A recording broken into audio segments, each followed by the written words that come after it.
No vídeo de hoje, você vai ver que eles já nem fazem mais questão de esconder. Os comentaristas da Globo News admitem, com todas as letras, que o STF corre contra o tempo. Alexandre de Moraes realizou 52 audiências em menos de 2 semanas. Tudo para garantir uma condenação antes da próxima eleição. A própria Daniela Lima revela isso. Escuta só.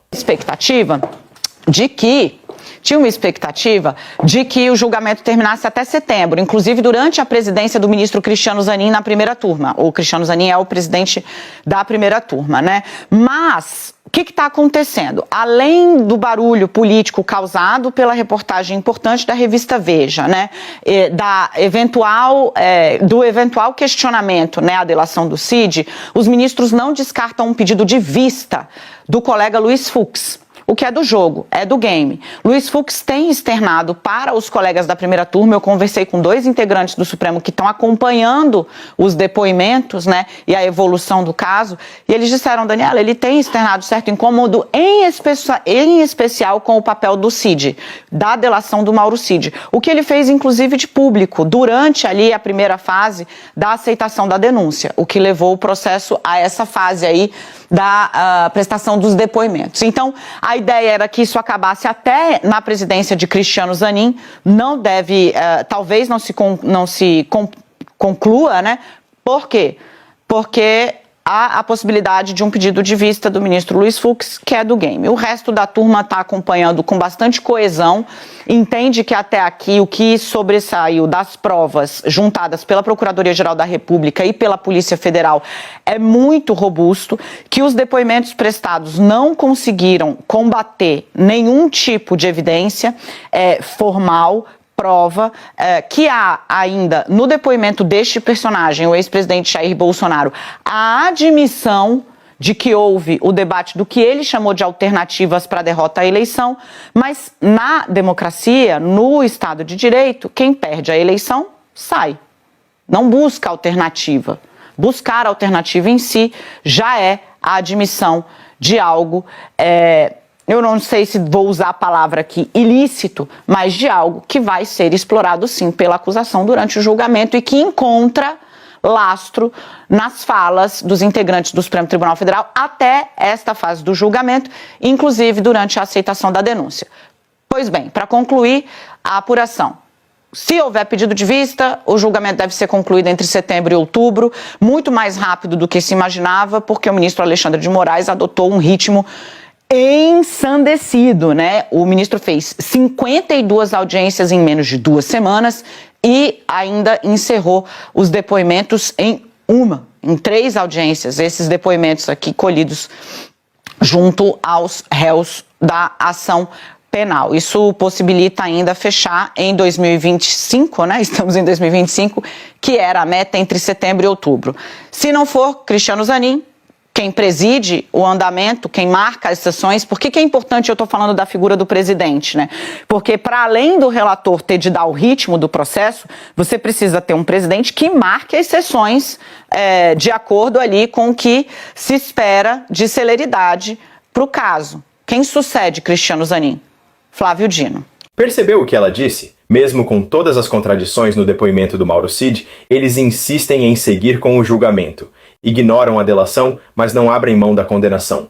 Octávio Guedes tenta explicar os titubeios de Mauro Cid, dizendo que ele parece inseguro, que não sabe o que está falando, que titubeia. Mas o que está por trás dessa insegurança não é medo de falar a verdade. É o desafio de sustentar uma mentira. E agora ele vai ter que fazer isso cara a cara com o general Braga Neto, numa acareação. E agora, presta atenção no que o Octávio Guedes vai dizer sobre a postura do Cid. O Cid, ele precisa não só de um bom advogado, mas de um bom psicólogo, porque precisa saber se ele vai ter estrutura emocional para ficar frente a frente com um general e fazer uma careação e acusá-lo. Porque isso, para qualquer militar com patente menor do que um general, você confrontar alguém com a patente acima, para o psicológico de um militar é muito difícil. Soma-se isso que o Cid é neto de militar, ele é filho de militar e ele é militar. Então ele foi criado nessa cultura, ele não conhece a cultura civil, em que você pode chegar para um superior e dizer, você está errado. né? Você está errado. Não estou dizendo que o militar tem que cumprir ordens ilegais. Estou falando da cultura de que você tem uma patente superior à sua, ele enseja um respeito muito maior do que um civil, do que um chefe para um civil. Um chefe de um militar é completamente diferente de um chefe para o civil. E a gente tem que ter essa cabeça. E o próprio Cid, ele não mostra firmeza no momento em que ele depõe, por exemplo, no interrogatório. Parece alguém constrangido, parece alguém que titubeia, parece alguém inseguro do que está falando. Então, essa delação, se ele não tiver um preparo psicológico, vai ser um desastre. Mesmo porque a prova do dinheiro na caixa de vinho, que ou seria para o acampamento, a informação que eu tenho é que seria para levar militares das forças especiais de Niterói para Brasília, para o 8 de janeiro, mas isso não está batido o martelo na investigação. Então, não sei se é acampamento ou se é força especial para operar no 8 de janeiro. Há essa dúvida entre alguns investigadores. A prova é frágil do dinheiro, porque ele diz que não abriu, não viu o dinheiro e a palavra de um contra a palavra de outro. Então, é importante que se faça a cariação, porque tira da defesa o argumento de cerceamento de amplo direito de defesa. E para fechar, Marcelo Lins revela o que está por trás da pressa de Moraes, o impacto eleitoral. O julgamento não é só jurídico, é político, e eles sabem disso. Que tem uma estratégia do ministro Alexandre de Moraes aí na condução desse processo delicado, complexo e que vai ter impacto no cenário político brasileiro também, sem dúvida alguma, que é de tentar focar no que ele vê como principal, no que as evidências que ele já tem, que já amealhou, tornam mais consistente. Ou seja, a ideia de simplesmente ignorar toda a delação do Cid e invalidá-la nesse momento, não me parece que está no cardápio. Não digo que não vai acontecer mais à frente se surgirem novas provas de que, de fato, tudo isso foi conspurcado.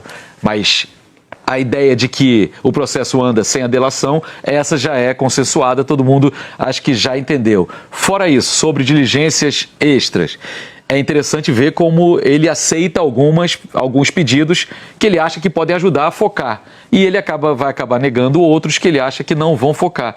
E isso tudo é interessante, misturando com essa ideia do calendário mais célere do que muita gente pensava, porque, sim, se é verdade que a gente está acompanhando os desdobramentos no Congresso Nacional e na relação do governo federal com o Congresso e seus impactos no cenário político da questão dos impostos, do IOF e tudo mais, é verdade também que um processo mais rápido sobre a trama golpista, ele vai ter impacto no cenário eleitoral no sentido de que tem muita gente ali que tem bom trânsito com muitos dos nomes que se fala como potenciais candidatos ou já pré-candidatos, se Bolsonaro de fato continuar inelegível, que é a hipótese mais provável. Então isso vai acabar tendo um impacto também, daí essa preocupação crescente nas hostes que estão se mobilizando para criar uma candidatura competitiva contra a provável candidatura à reeleição do Lula, para tentar ver se conseguem jogar esse processo lá para frente, para o impacto eleitoral ser menor do que pode ser, pelo que as indicações vão nos deixando ver, né?